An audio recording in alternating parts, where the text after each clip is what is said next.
Anne of Green Gables, a pesar de ser un anime del 79, no es una historia de esa época ni una siquiera japonesa. Está basado en una novela canadiense del año 1908 sobre una pequeña niña creciendo en una especie de Inglaterra alterno. Fue adaptada por Nippon y por varios talentos que hoy en día son leyenda en la industria, como Tomino Yoshiyuki, Hayao Miyazaki, Isao Takahata, etc. A diferencia del castillo ambulante, que también proviene de una novela europea y también fue adaptada por Miyazaki, Akage no An es una de las adaptaciones más fieles del libro, por lo que reseñar este anime es lo mismo que reseñar la obra original. De no ser por dos excepciones, el anime adapta todas las historias del libro y deja el diálogo intacto en su totalidad.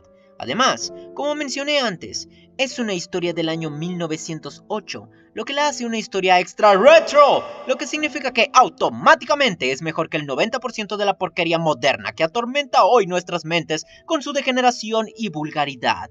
Ok, dejo a un lado mis preferencias personales, pero incluso sin ellas, lo que quiero decir con esto es que puedes esperar de Anne of Green Gables lo que esperarías de historias de la época. Una narrativa lenta, un cierto nivel de pragmatismo que intenta transmitirte valores y mensajes de belleza, un nivel aceptable de sutileza, cero sensacionalismo y un gran nivel de modestia, con un sentido del humor sin malicia, que se basa enteramente en el humor blanco, junto con interacciones que reflejan cierto nivel de humanidad en los personajes al denotar nociones inocentes, sueños, aspiraciones y una tridimensionalidad cuando se trata de sus diversas características que conforman sus personalidades. De hecho, uno de los focos más grandes de la historia es el desarrollo de personaje, pues la novela entera trata sobre acompañar a una pequeña, desde su niñez hasta su adultez, empezando con cierta personalidad para terminar con una completamente diferente, justificado por sus vivencias y el paulatino crecimiento que éstas generan. Y eso es todo.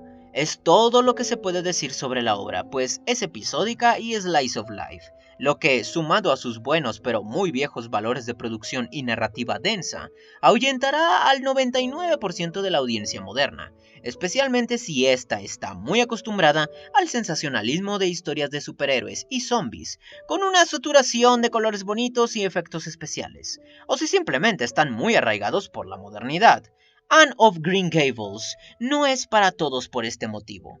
Hoy día solo apela a personas con 80 años de edad, a Doom y a personas con un gusto muy refinado, o sea, a Doom.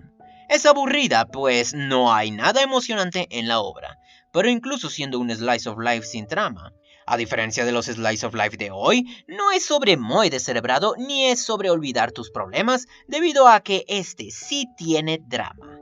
Y personas como yo se quedan por la gracia de su simpleza y el drama característico de novelas antiguas. A pesar de que menciono que hoy por hoy no es una obra para todos, este no era el caso en los 1900, pues la obra era muy popular, muy aclamada y estaba dirigida para niños, mientras los niños de hoy se quedarían dormidos con una obra como esta. Puedo apreciar lo refinados que eran los niños europeos de la época, comparado a todas las edades del día presente, y eso también cuenta para los niños japoneses de los años 70, pues obras basadas en novelas europeas como Anne of Green Gables eran comunes en el mundo del anime, con equivalentes como Heidi, Candy Candy, Pollyanna, etc. Akage no An es aburrida, lenta y simple, pero también es hermosa, inspiracional y pragmática.